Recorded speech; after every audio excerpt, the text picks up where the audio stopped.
Yan guys, walang nakalabas na pang-alamang. Yan, pati yung mga bangka di na nakabusod kanina. Yan o, patas. Ito yung isa, ayun yung isa kanina.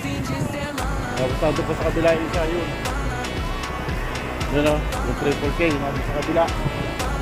Hindi nakabusod yung mga bangka na yan. Karitchi, yung Samantha, tayo yung triple K, yun triple K.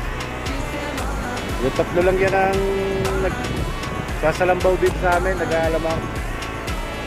So yan yun, lakas oh. Lakas ng hangin, ang alon, medyo magagaspak. So ano yan, Amiha Maynila yan, nakikita nyo naman. Amiha Maynila kung tawagin yun dito. Agaspang ang alon, no? Ano. Tapos yung hangin niya po medyo malakas. Kaya wala, tapos ang dagat nga, kita nyo, gulong. Di kaya ng pansalambaw, di kakayanin pagka ganyan. Pati ho yung mga pangkaraniwang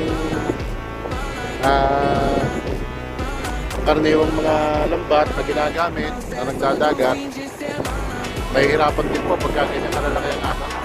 Kasi po dito sa gilid, kahit ganyan lang yan, pagdating po niya sa laot, malalaki po yan talaga. Kaya ako nahihirapan. Kaya hindi sila lumaot ngayon. Baka din niya hapon, gano'n din. Baka hindi na rin magsilaot.